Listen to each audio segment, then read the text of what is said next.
India में 2 गुने या 3 गुने स्पीड से प्रगति की जा सकती है। अक्सर हम लोग संतुष्ट हो जाते हैं कि प्रगति तो हो ही रहा है, अब इसमें और ज़्यादा प्रगति की क्या बात हो। आइए मैं एग्जांपल देता हूँ कि कैसे हम लोग 2 गुने या 3 गुने आसानी से प्रगति कर सकते हैं। कोई भी काम हो रहा हो, मान लीजिए सड़क रोड बन रहा हो कहीं पे, तो जो भी बजट वहाँ के लिए एलोकेट होता है उसका 1/3 ही लगता है, ये आप सभी जानते हैं। बाकी 2/3 जो होता है वो मनी अधिकारियों और नेताओं, ठेकेदार इत्यादि में बढ़ जाता है। यदि यही कार्य पूरा ईमानदारी से हो तो जितना भी एक साल, अब इसको एग्जांपल ले लेते हैं पूरे एक साल के बजट से, स्टेट्स को भी ले लीजिए अलग अलग और इंडिया को भी, मतलब समग्र दृष्टिकोण से पूरे भारत को देखना है। तो एक साल में जो भी बजट बन रहा है उस बजट पे ध्यान दीजिए, तो हम लोग 3 गुना प्रगति कर सकते हैं, 2.5 गुना तो कम से कम ज़रूर। तो फिर क्यों हम लोग 1/3 ही प्रगति कर रहे हैं? जितना पैसा है उसमें तो हम लोग और भी अलग अलग फंड्स में भी लगा सकते हैं।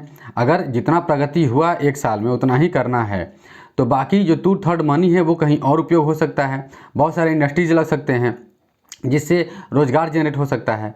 कुल मिलाकर कहने का तात्पर्य यह है कि बगल में चाइना जैसा देश है हमारे पास, और हमारी प्रगति जो है वह 1/3 हो रही है जितना हम कर सकते हैं।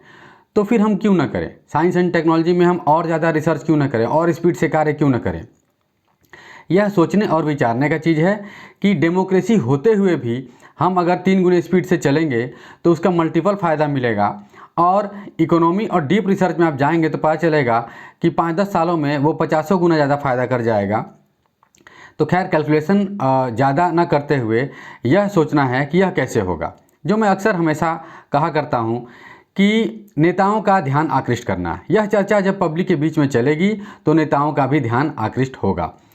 आप चर्चा करें और कहीं ना कहीं इसको मुद्दा बना लें, हर जगह हर कोई इस बात का ध्यान में रखे और चर्चा करे, तो नेता लोग जानेंगे कि यही हमें करना होगा, इसी की बातें करनी होगी, यही करके दिखाना होगा, तब जाके हमारी जीत होगी। तो पब्लिक का मेन मोटो यही होना चाहिए। जाति, धर्म, क्षेत्र इत्यादि पे वोटिंग करेंगे तो ये जो हो रहा है यह आपके लिए बहुत है, संतुष्ट रहिए। कहा जाता है कि संतुष्टि कहीं ना कहीं प्रगति में बाधा है, विकास रुक सी जाती है, या हमें जितना करना चाहिए हम उतना नहीं कर पाते हैं। तो नेचुरल प्रगति करना है या जो हम लोग बहुत लंबे समय से रुके से प्रभाव में हैं वैसा ही रहना है, ये आपको विचार करना है। Thank you.